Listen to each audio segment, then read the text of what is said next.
Hello students, hope you are doing well. আজকে তোমাদের জন্য এনেছি কেমিক্যাল ইকুইলিব্রিয়াম থেকে দুর্দান্ত একটা কোয়েশ্চেন। চলো দেখে নিই। প্রথমে বলেছে যে এই ইকুইলিব্রিয়ামটা দিয়েছে, এটা value of N plus M এখান থেকে আমাকে জানতে চেয়েছে। আমি যদি এখানে দেখি, এই যে এই ইকুয়েশনটা যেটা আমাদেরকে প্রোভাইড করা হয়েছে, that is A plus N B থেকে এম সি, এটাকে আমি একটু রেটের ফর্মে নিয়ে আসবো। কিরমভাবে নিয়ে আসবো চলো দেখি। আমি যদি আজকে কাইনেটিক্স থেকেও যেরকম আমি জানি যে এটাকে আমরা লিখতে পারি কি ডিএ বাই ডিটি, এইটা ইকুয়ালস টু হবে কি 1/n ডিবিডিটি,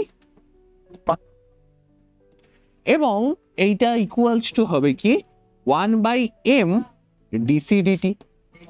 এবার যদি আমি সেম টাইমের রেসপেক্টে ভাবি না, যদি আমি সেম টাইমের রেসপেক্টে ভাবি, একটা টাইমটাকে আমি যদি ফিক্সড করে নিই, তাহলে এই ডিটি ফ্যাক্টর সবার জন্যই সেম।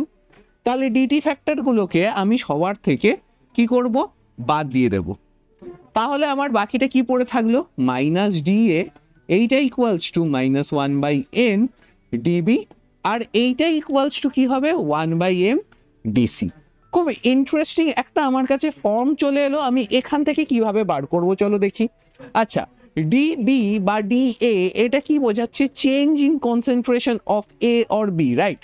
তাহলে আমি এই টাইমে কতটা কনসেন্ট্রেশনের চেঞ্জ হয়েছে যদি আমি দেখি, বি এর কথা যদি বলি, বি ছিল শুরুতে 12 মোলার কনসেন্ট্রেশন থেকে, এই টাইমে এটা এসেছে কত 8 মোলার কনসেন্ট্রেশনে। এটা ছিল ইনিশিয়ালি 12 আর পরে এসেছে 8।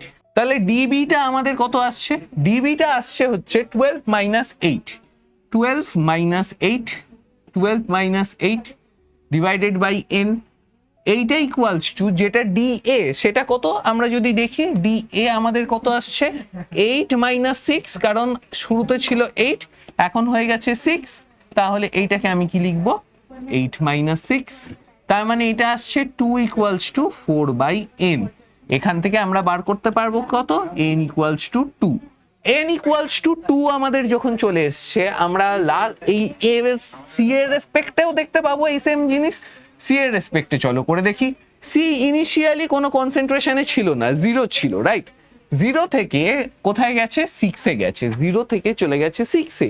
তার মানে চেঞ্জিং কনসেন্ট্রেশন অফ সি আমি কত বলবো, চেঞ্জিং কনসেন্ট্রেশন অফ সি আমি বলবো 6 - 0/m।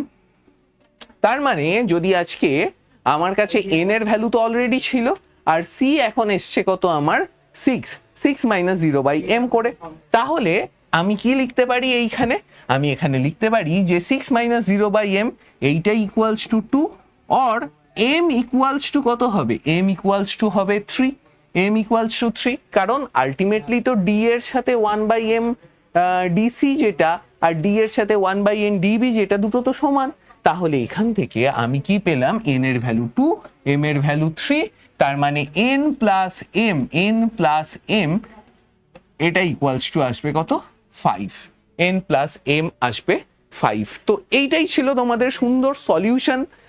এক্স্যাক্টলি এইভাবেই আমাদের অ্যাপ্রোচ রাখতে হবে এক্সামের সময়ও। Thank you. আরও এমসিকিউ পেতে গেলে প্রেপমেট নিটে চোখ রাখতে থাকুন।